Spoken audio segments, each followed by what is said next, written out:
जय हिंद। आप सभी का आपके अपने YouTube चैनल में हार्दिक स्वागत एवं अभिनंदन है। दोस्तों, आज हम बात करेंगे कि माननीय मुख्यमंत्री नीतीश कुमार जी के गृह जिले यानी कि नालंदा में कैसे शिक्षक की भर्ती में फर्जीवाड़ा हुई है और ये फर्जीवाड़ा 1-2 रुपए की नहीं, करोड़ों की हुई है। अब आइए हम इस मुद्दा को समझते हैं कि क्या है और आरोप क्या लगाया गया है, इसका साक्ष्य क्या है, सबूत क्या है। सारा हम कुछ इस वीडियो में कलेक्ट करके आप लोगों के साथ शेयर करूंगा।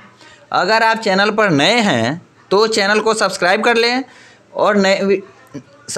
लें और बगल में बेल आइकन के बटन को दबा लें ताकि कोई भी नई वीडियो का नोटिफिकेशन आपको मिलता रहे। आइए अब इस खबर को देखते हैं।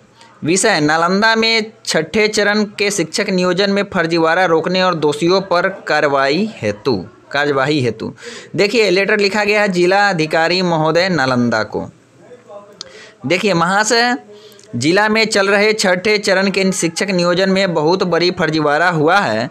दिनांक 4/8/2021, 7/8/2021 और 9/8/2021 को हुआ काउंसलिंग में जमकर धांधली हुई है। नियोजन इकाई के चयनकर्ता के विभिन्न तरह के फर्जीवाड़ा पर फर्जी अभ्यर्थियों का नियोजन काउंसलिंग कर असली अभ्यर्थियों का नियोजन नहीं किया गया। माफियाओं ने इस फर्जीवाड़ा में करोड़ों का खेल किया है। इस फर्जीवाड़ा में परामर्शी समिति, प्रखंड शिक्षा पदाधिकारी, प्रखंड विकास पदाधिकारी एवं तमाम लोग जो इस नियोजन काउंसलिंग में शामिल है और जिम्मेवार है। नियोजन कैंप स्थल पर काउंसलिंग के दौरान वीडियोग्राफी की व्यवस्था भी थी, फिर भी माफिया फर्जीवाड़ा की प्लानिंग किए हुए थे। अब देखेंगे इसमें क्या लिखा हुआ है कि जिले में अगस्त में हुए नियोजन में एक भी फर्जी अभ्यर्थी को न पकड़ा गया और पकड़े जाने पर बिना प्राथमिकी दर्ज किए छोड़ दिया गया। इससे फर्जी अभ्यर्थियों तथा माफियाओं का मनोबल और बढ़ गया। फर्जी अभ्यर्थियों और नियोजन इकाइयों के माफियाओं की मिलीभगत से काउंसलिंग करवा लिए। विभिन्न नियोजन इकाइयों में चयनित फर्जी अभ्यर्थी का संपूर्ण विवरण सूची संलग्न है। अतः श्रीमान से निवेदन है कि उक्त मामले की जांच कर उचित कार्रवाई करने की कृपा करेंगे। अब आइए इस खबर का सबूत देखते हैं कि इसका सबूत क्या है, एविडेंस क्या है। सबसे पहले हम आपको एविडेंस दिखाएंगे कि एविडेंस क्या है, उसके बाद ही कुछ दिखाएंगे। देखिए, चयनित अभ्यर्थियों के अलग अलग नियोजन में है अलग नंबर। कई अभ्यर्थियों के टीटी प्रमाण पत्र का नहीं हो पा रहा है स्कैन। देखिए, फिर आगे है कि शिक्षक नियोजन गड़बड़ी व फर्जीवाड़े की भरमार है। उसमें पेपर में भी ये खबर दिया है कि वेब पोर्टल ने खोले कई राज। वेब पोर्टल पर डाले गए प्रमाण पत्र के अनुसार चंडी की कुमारी नंदिता की हिंदी विषय में बहाली हुई है, लेकिन उनका ग्रेजुएशन में हिंदी विषय है ही नहीं। हिलसा की रानी मन्नू का एनआईसी की वेबसाइट पर औपबंधिक मेधा सूची और अंतिम मेधा सूची अपलोड ही नहीं है। इसके अलावा कई अन्य अभ्यर्थियों की गलती नियोजन इकाई पर जांच का विषय है। डीएम ने इस मामले को गंभीरता से लेते हुए जांच करने का आदेश दे दिया है। देखिए, बात यहाँ यह भी आ रही है कि काउंसलिंग के वक्त अधिक नंबर था और रियल में उनके नंबर कम थे। 3 जगह पर भिन्न नंबर। एक अभ्यर्थी जो है उनका देखिए क्या है, महाशय का आवेदक जो दिए हैं उनके अनुसार जिला एनआईसी के वेबसाइट पर डाले गए चयनित अभ्यर्थियों की सूची को देखकर ही हैरत होती है। देखिए यहाँ पे सिलाव के अंग्रेजी विषय के नियोजन में सुजीत कुमार कौशिक का एनआईसी पर नंबर 60.14% है, जबकि औपबंधिक मेधा सूची में 78.34 तो अंतिम मेधा सूची में 80.84% अंक दिखलाया गया है। इसी अभ्यर्थी का परवलपुर में, देखिए हम आपको पीडीएफ भी दिखाएंगे क्या क्या है। परवलपुर में 60.16, इस्लामपुर में 58.78 और सरमेरा में 58 यानी 58.71% अंक दिखाया गया है। सिलाव के संस्कृत विषय में चयनित अभ्यर्थी पंकज कुमार का एक ही दिन 2 नियोजन इकाई में चयन हुआ है। अब देखिए, सबसे बड़ी हैरत अंगेज बात यह है कि सबको पता है कि एक जगह पर चयनित होने के बाद उनका ओरिजिनल प्रमाण पत्र जमा कर लिया जाता है, बावजूद उनका एक साथ 2 नियोजन इकाई में चयन हुआ और दोनों को एनआईसी वेबसाइट पर डाला गया है। इसमें हैरत इस बात पर होती है कि सिलाव नियोजन इकाई ने उनके प्रमाण पत्र को सही करार दिया, जबकि कतरी सराय द्वारा डाले गए प्रमाण पत्र में उनके टीईटी के प्रमाण पत्र को गलत करार दिया गया है। आइए अब हम उस पीडीएफ को देखेंगे ये वीडियो थोड़ा लंबा होगा, लेकिन अब हम उस पीडीएफ को देखेंगे, साक्ष्य को देखेंगे, एविडेंस को देखेंगे जो आपके दिल को छू जाएगी और आप कहेंगे कि हाँ सही में फर्जी हुआ है, फर्जीवाड़ा हुआ है। आइए अब हम आपको उस पीडीएफ की तरफ ले चलते हैं। देखिए अब हम इस पीडीएफ को आपके साथ शेयर कर रहे हैं।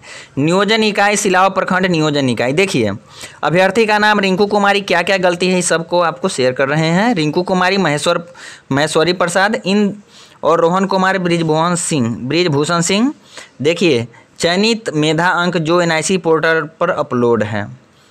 देखिए कोटि यूआर में है। इन दोनों अभ्यर्थियों का आपबंधिक मेधा क्रमशः 80.18 और 83.4 है, जबकि अंतिम मेधा सूची में 85.43 और 85.90 है। आइए अब हम आगे आपको ले चलते हैं। सुजीत कुमार कौशिक का पिता का नाम दामोदर शर्मा। चयनित मेधा अंक जो NIC पोर्टल पर है 60.14।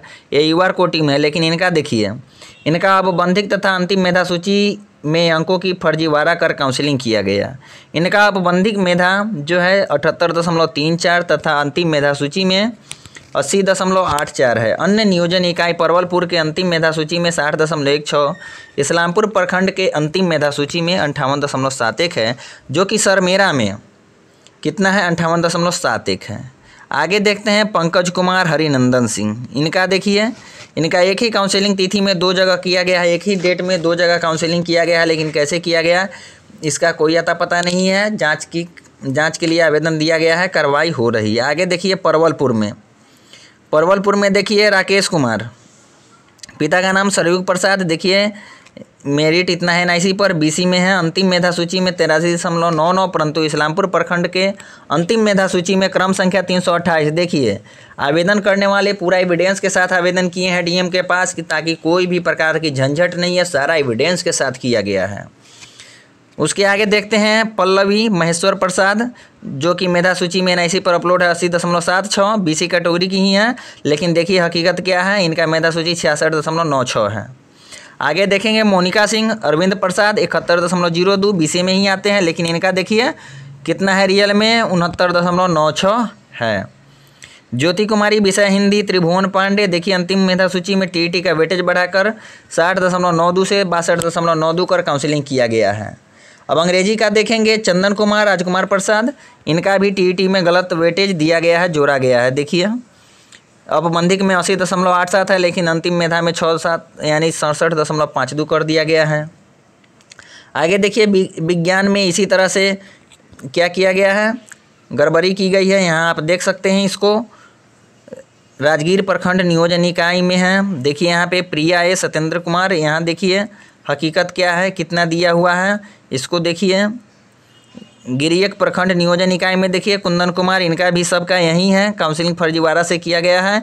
इन सब पे कड़ी से कड़ी कार्रवाई होनी चाहिए। DM को सब लेटर दिया गया है कि क्या है करना है नहीं करना है, लेकिन जब इतनी देखिए यहाँ आप लोगों के साथ शेयर कर रहे हैं इस PDF को, इतनी एविडेंस होने के बाद भी अगर कार्रवाई नहीं होती है, तब हम गवर्नमेंट से या प्रशासन से क्या उम्मीद रख सकते हैं कि कहाँ इनको न्याय मिलेगी, कहाँ नहीं मिलेगी।